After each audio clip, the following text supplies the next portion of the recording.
Yep. And this really has to start with us. It has to start with being open and honest about ourselves, where we are, what we want, how we want to get there. And then feeling that actually... You're listening to Spicy Bananas podcast, where nothing's off limits and everything's up for a reframe. From bedroom to burnout, we talk about what it means to feel good for real. B2? For real. We're your hosts, B1 and I'm B2. Two mates who are well-known wellness, just isn't green juice or gym selfies. Gosh, no. We'll get there one day. And today's guest, she's here to burn the broken system and build something better with real-life chaos included. So welcome again, Lindsay, sorry. Today's guest is Lindsay Randerson, a health strategist who works with high-performing women to build wellness systems that actually survive real-life chaos. Think teens, slamming doors, single mum life, financial pressures, divorce, hitting menopause. Yeah, I've got a fan here. Need a fan? Terrible. Right now. Like a freight train. Absolutely. Yeah. Lindsay's mission: scrap that shiny routine and create health strategies that feel like support, not performance. Lindsay, again, thank you for joining us today on Spicy Bananas. It's a pleasure. Thank you for having me. Okay, so Lindsay, what's more exhausting, managing menopause or managing your morning optimization checklist? Okay, so for morning anything, right? Because if we don't understand, I guess, how we function and how we work, if we're then forcing things to be into a morning routine, or we're jumping into ice baths or cold water plunges, or we're gua shying, or we're doing all of the fragmented health and well-being things that we're being told we should be doing. Yep. It's not supporting our menopause journey. Yeah. And also it becomes very symptom led. And so what we tend to find, and what I've noticed working with clients, hundreds of clients now, is that we tend to want these fragmented fixes. And we want to, take on things that we feel are going to be helpful, but we're utilizing them in a way that it's health as maintenance. It's really not looking at this as building a capacity or building infrastructure or building a strategy. And so all of these quick wins, quick fixes have a place, but only if we understand our own biology and what is the right thing for us. And I think there is a real gap in the middle here that we're not addressing. And that's really the intuition bit, the biology bit, the data bit. What matters to us is really important, and we're not having that conversation. Yeah, so true, Lindsay. Thank you for clarifying that.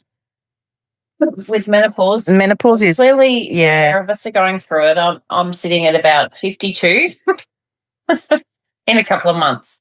And B2, I'm 50 in about 5 months, but I've been going through it for about five or 6 years. So yeah, and as we've said before, in the adult store, we get a lot of women coming in that all different reasons why they're coming in though too. It can come down to lubricant, can come down to trying to spice it up with their partner. There's a number of issues. So yeah, we're all about menopause. Zero want anything. Yeah. And then trying to get their partner to understand that side of things too. So if they're coming with their husband, their boyfriend, their partner, whatnot, it's trying to educate them too that you just need to be a little bit patient. Yeah, and plus we pat them on the back too, coming in with their partners also. Yeah. Thank you for you're supporting your wife, your partner, and there to try and find some resolution to, or trying to at least get some sort of help Yep. say. Yep. And So we're living and learning every day, living and learning, definitely in our industry. So Yeah, you work I with think high it's important to have. I think it's important to have those conversations as well, right? absolutely. You know, if we can open up those conversations, Yep. There's, you know, in my world, there's no such thing as a bad conversation. Okay. No. The more that we can overcome some of the taboos and some of the hurdles, Yep. We can then start to understand, you know, what's going on and the impact that has for, you know, the people that are around us, because it's a ripple effect. You know, and it does go out and out and out and out, you know, to multiple, you know, not only partners, but, you know, daughters, children, sons, everyone, grandparents, you know, everyone. It affects everyone. Yeah. Okay. So you work with some high performing leaders. What's the real health struggle you see behind the scenes? So most of the founders or leaders that I work with don't have a central infrastructure for their health. There's no strategy. And it becomes a little bit like crisis management. Yeah. You know, it's something that they've taken on because they feel that they need to be doing. But it's also become a little bit of okay, I need to fit it in. So health has become really a sideshow. The main focus has always been their business and what they're doing, and this really works into their ambition. They're driven, they're high performing. They don't have the time, the energy, or the support around them. And most health, definitely most routines, or definitely, you know, you pick up books, that presumes that we have those three things in full flow. Like, we've got time, we've got energy, and we've got resource around us. And actually what I found talking to my clients and why people come to me is those three things, we don't have capacity for those in our, you know, in our business. So there is this gap of how do I look after and really not optimize my health, but how do we orchestrate it so that it becomes a strategy within my business? And that's really where leaders and founders then come to me, because it's not, you know, I'm not selling wellness. You know, I'm looking at a very adaptable and very flexible and very elegant approach to how our health really looks at this sort of in our ambition, right? Yeah. If you look at you know, Steve Jobs, he didn't you know, he didn't create Apple for where we were then. He created something for the future. He created something which was visionary. He created something which was for, you know, a future generation. Same with, you know, cars. Okay, they weren't invented for the moment, you know, like we had horse and trot, you know, horse and cart. Yeah, it was revolutionary. It was visionary, and most of our health at the moment is really rooted in the now. And really, where I sit is, where are you in the future? Where does your health need to match your ambition, match who you're becoming, rather than what you're doing at the moment? Yeah. It's extremely important, to be honest, isn't it? Because you don't, you know, kind of where you are in this point of time, but to know that future sort of preference, I guess, is the way to go. Yeah. I'm just going to break it up a little bit here. Ready. So if your philosophy was a product, say, in an adult store, thinking adults only, what would it be and why? Wow. Okay. So I would say this is about really being deeply human. It's very led by being ourselves, being open, being honest, and communicating that in a way. So it would really probably be something which was allowing and giving that really supported and helped you become the person that you want to be. Yep. And this really has to start with us. It has to start with being open and honest about ourselves, where we are, what we want, how we want to get there. And then feeling that actually we don't have the guilt and the shame about expressing that. And so I think it would probably be like a little bubble or a little something which was a safe space and a safe area for you to just express who you were and what you would love to do. What's your ambition? What's your, dream? What do you want to be? 1 year, 6 months, 3 months, 5 months, what does that look like? And why does it matter to you? And then it would be really lovely for people to accept, understand, and honor that. And give you, almost like the freedom to be able to express that. How could you then take the steps forward to express that fully? And so, I think that would be what my input would be there. Well said. Well said. Thank you, Lindsay. It is a tough topic when we do ask this, and it's sort of a roundabout form when we ask this with everybody that we talk to, and putting them in that sort of point of what would you think you'd be, or what would you suggest, and that's probably the most informative part. And a sort of description I've ever heard. So we really well done. that. Thank you so much. What should health look like for a single mum juggling financial pressure, career, burnout, or maybe zero time for herself? That was me. Okay, so my lived experience was all of that. So that was probably 5 years ago with in the COVID. My family were unwell. I'd been made redundant. We had financial pressures.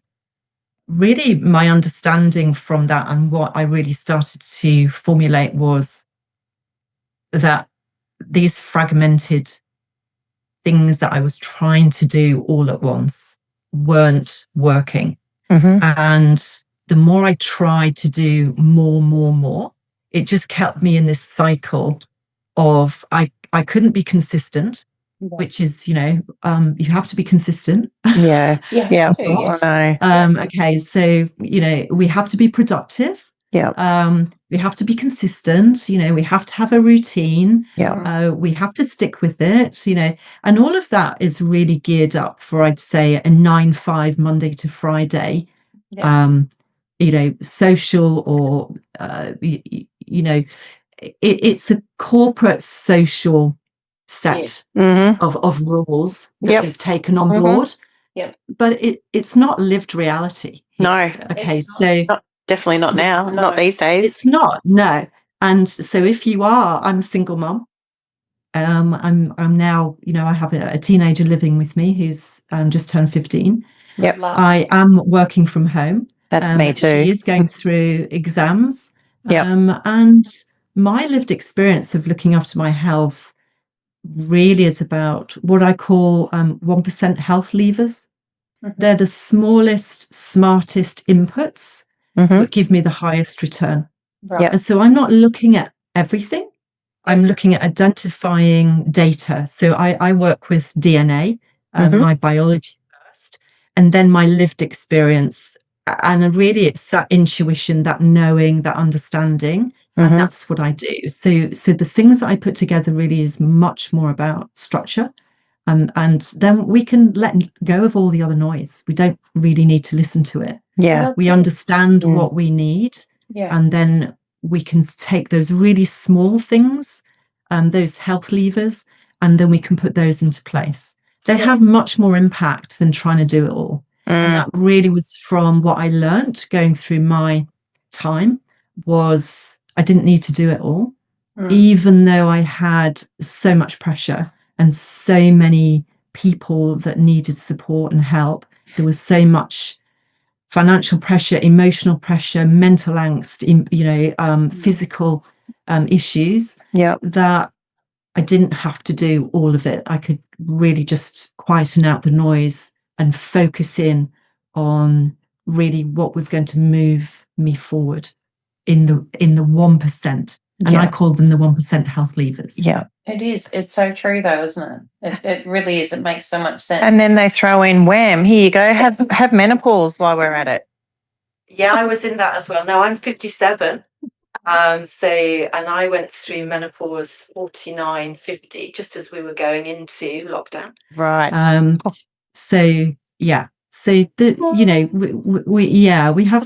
we have really evolution here is just understanding what's happening. Yeah. And I guess that little bit of understanding and the knowledge and really our biology, very unique for everybody, right? Absolutely. Yep. It doesn't mean then that you have to take on everything, because 99% of that is probably not going to make a difference. No. Yeah. Well said. Well said. Well, let's talk menopause. Why is it still treated like a shameful side note instead of a health priority? In saying that, I think, look, until we kind of hit it, and being us paired in an adult store for so long, it was always originally talking about not being able to conceive, so endometriosis, and it was, and the list goes on. And now, as we've progressed and grown into these lovely older generation, not older, but menopausal, But hearing about, we're really studying about yeah, and there's so many different side effects. Yeah.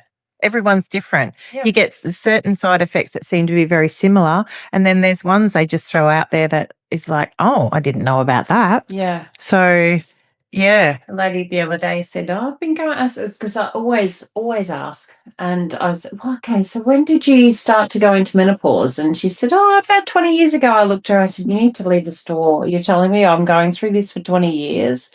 But no, just joking. Like, she was just listening to everybody's different form on it. But Yeah. what's a health priority with menopausal symptoms, and why is it so not spoken about as much? I'm starting to see it a lot on social media, yes. Maybe because I'm searching it. But Coming up more, but otherwise, no, it's still something a lot don't want to talk about. So why do you think? Do you think it's the lack of education around? Is it shameful? Yeah. Yeah. So I from my perspective, I finished work with the NHS in August last year. So I did 3 years with the NHS, saw lots of patients. But now I look at something called future proofing, which is talking to our teenagers, our 20s, our 30s, and our 40s. Mm-hmm. Because when we are looking at future proofing means that we can put things into place in our 20s and 30s and 40s, which means that our menopause years would be better. Yeah. So we don't go into it with okay, when I get to 49, I have no idea what's going on. Yeah. We can look at our cycles, our circadian rhythms, our bioenergetics, our DNA, our biology, right from 20s, 30s. I talk to my daughter all the time about menopause. Excellent. She's really informed. Yep. Because, I think teenagers really should have an understanding of it's the same. Oh, yeah. Teenagers going into all of this Yep. social changes in their body, changes at school, Mhm. That's the same as menopause. Yes, Okay? absolutely. We should really be talking about it much earlier. Oh, yeah. But also, I think we need men. Okay, I think we need men on board. This is not a woman's problem. Mm-hmm. This is a cultural and a societal problem. I speak to a lot of corporates, and I do webinars for corporates, and getting men involved in the conversation as maybe managers or CEOs is really important. Because it's an understanding and creates an awareness around the culture of opening up these conversations and creating safe spaces for people to share. Yeah. And I think that's really important. If we could break down those taboos, we can open up that conversation earlier. We can look at future-proofing menopause in our 20s and our 30s and our 40s it doesn't become such a big surprise when we actually get into it. And then all of a sudden it's like, oh, okay, what's going on? Why? And that's hard. Yeah. It's harder because we're not prepared. Yeah. No. Where really we do need to be more prepared 20 years previously. We should be tracking our cycles. Yes. We should be looking at, estrogen, progesterone, testosterone. We should be looking at all the data about what is relevant for us. This is tracking. Okay? And we need to be more aware of our own biology much earlier on, how we work, how we function, what stress levels, all of those come in. It's lived reality, but we need to do that much earlier than menopause years. Otherwise, we're just talking to menopausal women where we're already in it. Yeah. We haven't got anywhere. We haven't got anywhere out of that now. We're in it, and now we're in the thick of it. Yeah. And so we need to get out of that, and we need to think about that earlier. I'm finding also there's these young women who are in their teens that can't even speak to their parents or their mum just about their own sexual education or about their period to start with. So how are we going to try and educate and let them know about menopause, which is, further down the track? So there is really lacking in this sexual education for the young ones, for males and females. This is in Australia. It would be all over the world. It's really sad to think that there is minimal. There is minimal, and some just close the door and don't want to know about their daughter or their son if they're sexually active, or think they shouldn't be sexually active too. So, yeah, there's a massive, It's such a taboo subject, and exactly. And I think you come at this much more about what you're experiencing. Okay. I mean, when I was opening with my son, he doesn't live at home anymore. He's 20. He lives in Canada. So he's flown the nest and he's doing great things. But, when I was going through the thick of this, I would come at this from how I was feeling, what the impact of this was for me, not as this is going to be happening with you, the wagging of the finger. This was actually, I'm not having a great day at the moment. And, I don't have the energy. I'd love some support here. Would you be able to help me do X, Y, and Z? And so it became a little bit more of a, I don't know, it just became a little bit more of a community in the family of, okay, I've opened up, I'm sharing vulnerable things. And because I was open and expressing that, they then felt better at opening up a little gap. And that then opened up a little bit more of a conversation. Yeah. And it's not about forcing or pushing, it's just about being heard. Correct. And listening. You don't need all the answers. We don't have all the answers. No. But actually 90% of this is just opening up a conversation and being listened to. Yeah. I'm sure you experience that. People want to feel heard. People want to feel seen. Yeah. And so it becomes a very, it becomes a very open exchange, which is natural. And I think that's what's needed. Well, with you in yourself, Lindsay, saying that you open up to your children, they're only going to carry that forth too. So that's an amazing, not task, it's just an amazing way motherhood, it's not even motherhood. Not many mothers do and are open with their children. No. And we need to also, which we want to be doing to bring this out a bit more and make it not so taboo. But what you're doing, then your children are going to take that forth to their children. Yeah. And therefore, so it's your routine that you do, and openness and talking is, amazing. I really appreciate it. I've seen this now from my daughter. So that was 5 years ago when I went through that. I'm at the other end now, right? Yeah. So, yeah, absolutely. I'm pretty good. But my daughter now, And the difference from then to now is my daughter will always come in and say, "Oh my gosh, Mum, I need to tell you about la da la la la la la la." Right? Perfect. Yeah. And she'll be with a couple of friends, and they will be looking at her like horrified, like, "You're actually talking to your mum about this?" Yeah. And I'll go, "Okay, cool. How did you handle that?" And she'll go, "I wasn't comfortable." And how did you feel about that? Well, this and that. What do you think? You did a good job there. How do you feel about that? And I'm allowing her to express. Yeah. I'm not wagging a finger saying, "Oh my God, don't do this, Yeah. I'm not constraining. And I think this goes back to allowing intuitive knowledge as well. Right? I'm giving her permission to really express herself in a way that she feels is good for her. Yeah. And that includes, I'm not here to tell her what to do. I'm just here to support her in her decisions. Yeah. And I think there's a big difference here, because I learned but my son, it's a very, very different situation. He much more reserved, much more closed off, doesn't really want to hear mum's side of things. Yeah. But when I was talking about it, he would be engaging and he would be listening, but he wouldn't say anything. Right. Yeah. And now, a couple of years later, he'll come back and go, "Oh, do you remember when?" They are taking it in. They are taking it in. Yeah. It's just we're wanting response, and sometimes we don't need a response. Yeah. We just need to express it and then leave it.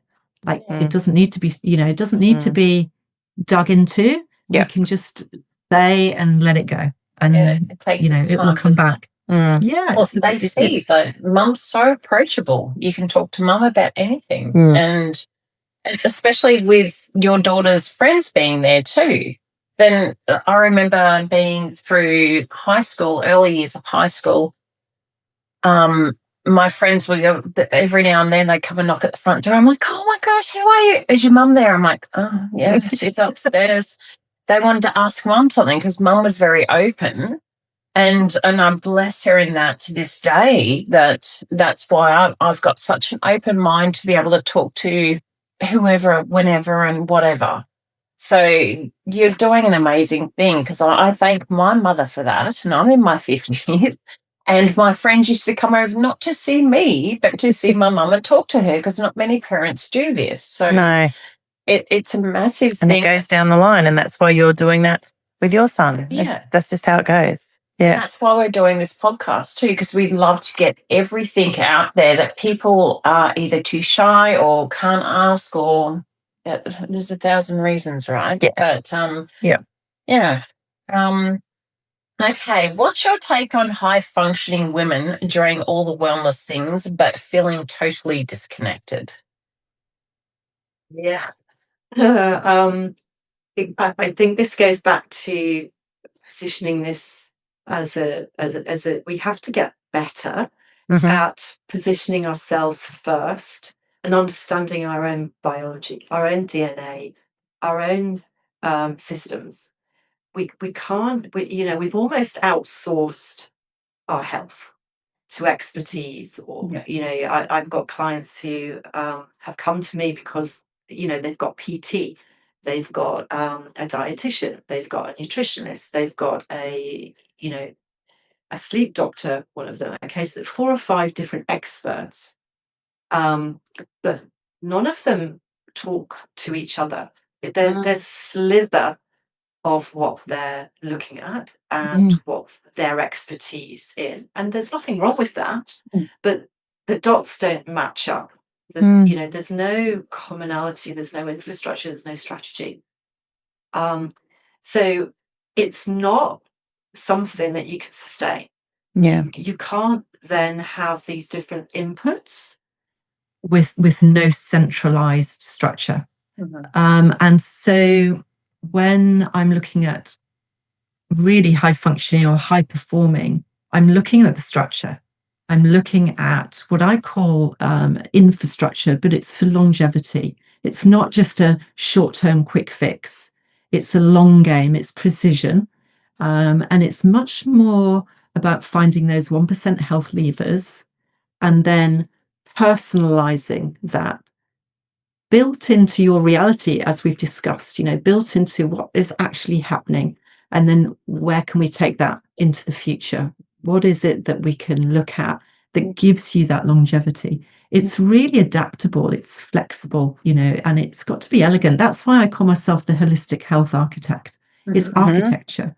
It's not just optimizing health hacks or, optimizing wellness or bringing in different tricks or routines or, quick tips here and there. Yeah. That's, theatre. We really do need to understand much more about what is happening at a DNA level, at a biology level. And I studied I came across something 5 years ago called nutrigenomics. It's a study of our genes and how our genes express through lifestyle, environment, nutrition.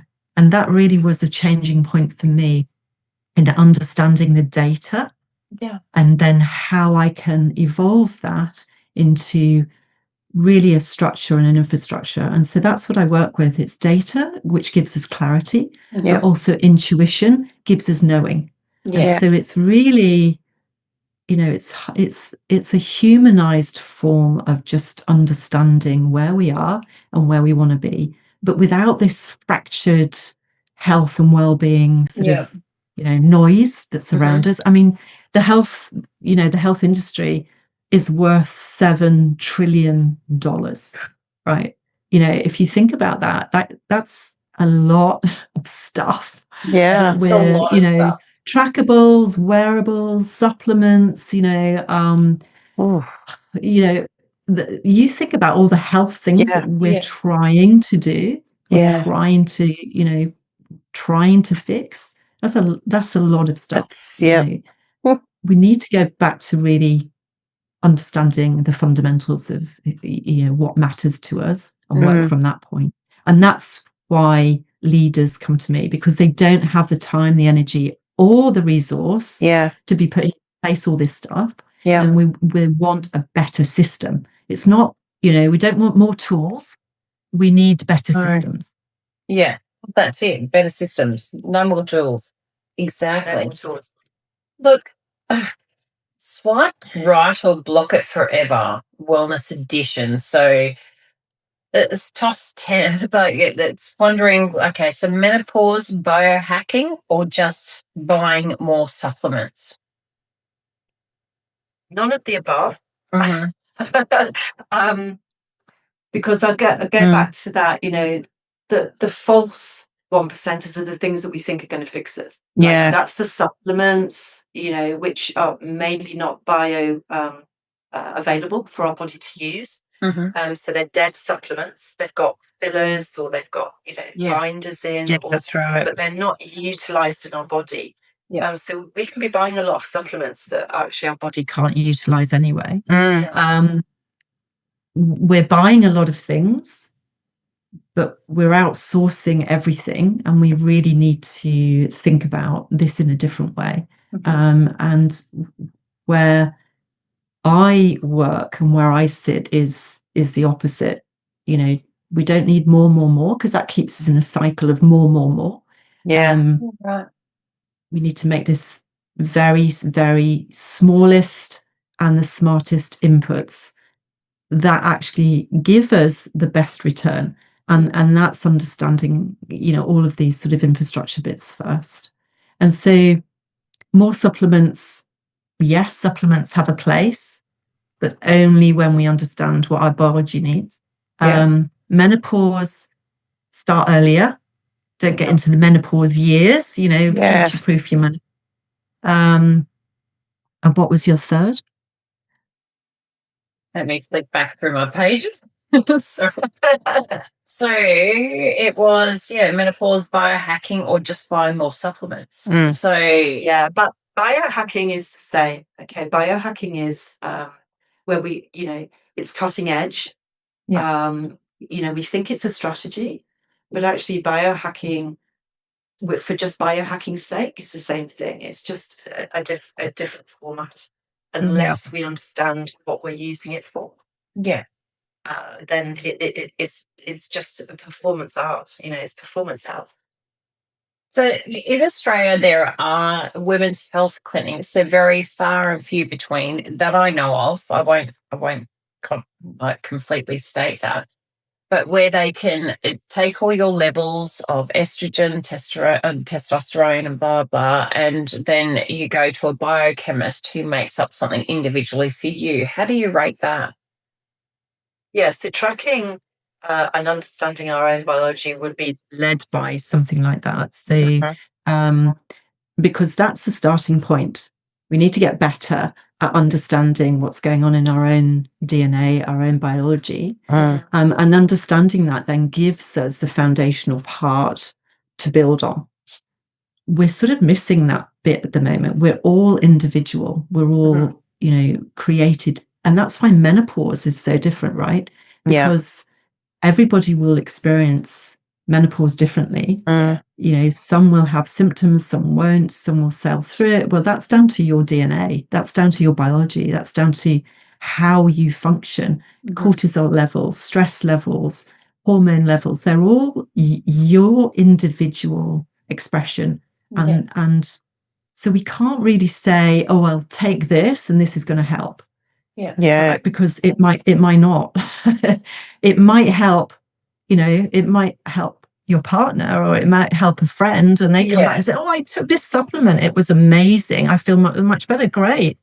But that's worked for you, it doesn't necessarily work for somebody else. Do you think it's sometimes in the head too, if you read all these things with say social media pushing this menopausal fixture and whatnot, and we all go, yes, we need this, and they do 4 or 5 different strains of it, and you go, oh, I'll try this, it didn't work, I'll try the next one, and then your brain starts thinking it actually is working for me.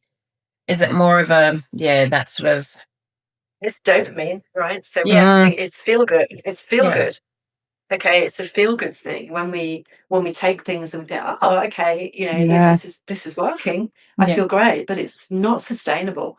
Okay, and then that's when we drop things, and then we look up for the next thing. So it's a big dopamine cycle. We're looking for the next quick fix. It's not focused in on longevity. It's not focused in on performance. It's not. I mean, we're talking about if you're a founder, you're a leader. Your health is your best asset. So we can't really afford to be ill. We can't afford to be taking time out, or put pressure on other people to fill in for us. So really we need to understand that first, and then work on it. This is longevity, this is clarity, this is energy, this is so much more than just taking something willy-nilly quick fix. Okay. Yeah, very true. So what would you say to someone who's feeling completely off and doesn't know where to start? Okay, so somebody who's feeling off and is probably doing everything. All right, so you're probably just taking all the supplements, doing all the routines, trying to manage everything. I'd stop. Just give yourself an absolute break and stop, because in that break, in that pause, you really need to then think about, actually, what is it that you're trying to achieve here? What is the outcome? What is the, where are you trying to, what is the bit that matters most to you? Yeah. And then just work with that one thing. Yeah. Don't think about everything else. Just think about the one thing, the one small thing that may help you get to that place, or that, don't want to say goal, because then, goals for me, I just, it's a motivational tool. This is about really becoming something different. Allowing and becoming something very different. And so when we think about goals, it's like, oh, I don't have it yet. You do, you're just not looking at this in a way that's supportive to you right now. Yeah. You're outsourcing that as I need to work harder, or I need to be more successful, or I need to be more financially secure, or I need to be doing more. That's a goal. Okay. Yeah. And I don't work with goals. So smallest, smartest moves. Okay. Smallest, smartest moves, 1%ers, something that are very small that you can really just focus in on and make that work for you. And it can be like, I had a client, and she had lots of different expertise, lots of different, and we stopped everything. We just stopped everything. And we took one small thing out, which was, she was adding in 1 teaspoon of sugar into her tea, every time she had a cup of tea. Okay. And we took the sugar out. Just said, if that's the one thing, just take the 1 teaspoon of sugar out of your tea or coffee. She was probably having 5 or 6 a day. And that's all we did. Okay. She had no mental headspace to do anything else. Yeah. So there's no point in putting in routines if they're set up for you to fail. Yeah. Okay. There's no point in putting in a morning routine if you're not a morning person. Your circadian rhythm, you're a night owl, not a morning person. Okay. So that's all we did. And she lost 14 pounds of weight in 6.5 weeks. That was the one thing that we did. Nothing else. That was nothing else we did. And we just worked with that was the 1% health lever. Yeah. And from that, then she started to feel that she could then have the capacity to then start to work with something else. And then we started to build in the structure. Yeah, okay. So as you're saying, don't stop everything. Just start with minimal, one little thing at a time, and just work out what's working for you. Which makes so much sense. It really does. Look, Lindsay, thank you so much for calling out the wellness fluff and calling out the wellness fluff and giving us permission to build health that works during breakdowns and breakthroughs. We really appreciate your time. Where can people connect with you and build a system that doesn't collapse the minute life gets spicy? So how can our followers follow you or get in contact with you? Yeah, so there's a couple of ways. I'm on Instagram, so Lindsay_Randerson, and also on LinkedIn, Lindsay Randerson on LinkedIn. And if they want to email me, then I've got lindsay@lindsayranderson.com. Okay. Lovely. Thank you. Wonderful. So if this episode made you feel seen, soothed, or like finally throwing away your cortisol tracking app, go hit follow. Or your fan, go hit follow, drop that 5-star review and start rebuilding your health from the chaos up. Thank you again, Lindsay. It's been a pleasure having you on Spicy Bananas, and we wish you all the best. Definitely do. Oh, thank you so much. It's been really a pleasure to talk to you both. Yeah, thank you.